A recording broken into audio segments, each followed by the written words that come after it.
પિતૃપક્ષમાં સાંભળો ગરુડ પુરાણ અધ્યાય 11 દશગાત્ર વિધિ અને પુત્રનું કર્તવ્ય 1. પિતૃપક્ષનો મહિમા અને ગરુડ પુરાણ. હિન્દુ ધર્મગ્રંથોમાં પિતૃપક્ષને અતિ પવિત્ર માનવામાં આવ્યો છે. વર્ષમાં એક વખત આવતો પિતૃપક્ષ માત્ર શ્રાદ્ધ કરાવવાનો સમય નથી પરંતુ પૂર્વજોના આત્માનું સ્મરણ, શ્રદ્ધા અને કર્તવ્યની યાદ અપાવતો સમય છે. ગરુડ પુરાણ, વિષ્ણુ પુરાણના એક અંગરૂપે, પિતૃપક્ષ, મૃત્યુ પછીની યાત્રા અને કર્મફળ વિશે વિગતવાર માર્ગદર્શન આપે છે. અધ્યાય 11 ખાસ કરીને દશગાત્ર વિધિ અને પુત્રના કર્તવ્યો પર પ્રકાશ પાડે છે. 2.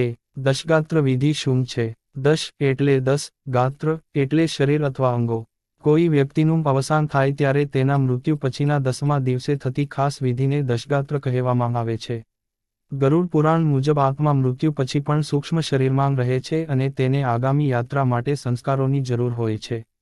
દશગાત્ર વિધિ એ આત્માની આગળની યાત્રાને સરળ બનાવવા માટે તથા મૃતકના પાપક્ષય અને પુણ્યવૃદ્ધિ માટે કરાતી મુખ્ય વિધિ છે. 3. દશગાત્ર વિધિનું ધાર્મિક અને આધ્યાત્મિક મહત્વ. શુદ્ધિ. 10 દિવસ સુધી પરિવાર અશુદ્ધિમાં રહે છે. દશમ દિવસે કરવામાં આવતી આ વિધિથી પરિવાર શુદ્ધ થાય છે. આત્માનું પવિત્રીકરણ. ગરુડ પુરાણ મુજબ આત્મા દશમા દિવસે પૂર્વજન્મના સંસ્કારોથી મુક્ત થઈ આગળની યાત્રા માટે તૈયાર થાય છે. પિતૃદેવોને પ્રસન્ન કરવું. દશગાત્ર વિધિ કરવાથી પિતૃદેવો પ્રસન્ન થાય છે અને આશીર્વાદ આપે છે. કર્મબંધનમાંથી મુક્તિ. વિધિ પૂર્ણ રીતે કરવાથી મૃતક આત્માને કર્મબંધનથી મુક્તિ મળે છે. 4. દશગાત્ર વિધિની વિગતવાર પ્રક્રિયા. ગરુડ પુરાણ અનુસાર દશગાત્ર વિધિમાં નીચે મુજબની પ્રક્રિયાઓ આવે છે. દશમ દિવસે સ્નાન અને શુદ્ધિ. સૌપ્રથમ પરિવારના સભ્યો તથા મુખ્ય કર્તા, મૃતકનો પુત્ર કે વારસદાર, સ્નાન કરીને શુદ્ધિ ધારણ કરે છે. યજ્ઞોપવિત બદલે છે, પવિત્ર કુશા ધારે છે. દશગાત્ર શ્રાદ્ધ. બ્રાહ્મણોને બોલાવી વિષ્ણુ તથા પિતૃઓનું સ્મરણ કરીને હવન કરવામાં આવે છે. તિલ, જળ, કુશા અને તિલોદક સાથે પિતૃ તર્પણ કરવામાં આવે છે. અન્ન, વસ્ત્ર, દક્ષિણા અને તામ્રપાત્રોનું દાન કરવામાં આવે છે. આ દિવસે વિશેષ રૂપે વિષ્ણુ સહસ્ત્રનામ અથવા ગરુડ પુરાણ ના શ્લોકોનું પઠન કરવું શુભ માનવામાં આવે છે. દશમા દિવસે પિંડદાન. ગરુડ પુરાણ મુજબ પિંડદાન વગર આત્માને યમલોકમાં યાત્રા કરવા મુશ્કેલી પડે છે. દશમા દિવસે બનાવેલા વિશેષ પિંડો, ચોખા જવ તિલ ઘી વડે પિતૃઓને અર્પણ કરવામાં આવે છે. અન્નસ્નાન અને તર્પણ. દશમા દિવસે પરિવારજનો અન્નજળ વડે શ્રાદ્ધના રૂપમાં તર્પણ કરે છે. દશમા દિવસે મૃતકનું નામ લઈને ખાસ તર્પણ કરવામાં આવે છે. દાન અને સત્વાહાર. બ્રાહ્મણોને દક્ષિણા આપવી, અનાજ, વસ્ત્રો, તિલ જગરી આપવી દશમા દિવસનું એક મુખ્ય અંગ છે. આથી મૃતક આત્માને યમદંડ ઓછો ભોગવવો પડે છે. 5. પુત્રનું કર્તવ્ય. ગરુડ પુરાણ મુજબ ગરુડ પુરાણમાં પુત્રના કર્તવ્યોને અતિ મહત્વ આપવામાં આવ્યું છે. હિન્દુ સંસ્કૃતિમાં માનવામાં આવે છે કે પુત્ર અથવા જે સંતાન વિધિપૂર્વક કરે તે જ પિતૃઓને મુક્તિ અપાવી શકે છે. સંસ્કાર અને શ્રદ્ધા. પુત્રએ હંમેશા સંસ્કારપૂર્વક, શ્રદ્ધાપૂર્વક પિતૃ વિધિ કરવી જોઈએ. ગરુડ પુરાણ કહે છે કે શ્રદ્ધાવાન કરતા ના કરેલ તર્પણથી પિતૃઓને અનંત સંતોષ મળે છે.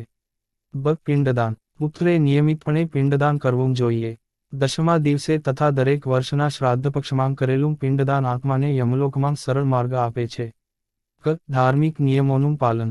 દશમા દિવસે અને શ્રાદ્ધકાળ દરમિયાન પુત્રએ બ્રહ્મચર્ય, સત્ય, દાન, જપ તપમાં રહેવું જોઈએ. દાન પુણ્ય. ગરુડ પુરાણમાં કહેવામાં આવે છે કે પુત્રે પોતાના પિતૃના નામે ગાય, ભૂમિ, સોનું, અનાજ અથવા જે શક્ય હોય તેવું દાન કરવું જોઈએ. પિતૃવ્રત અને ઉપવાસ.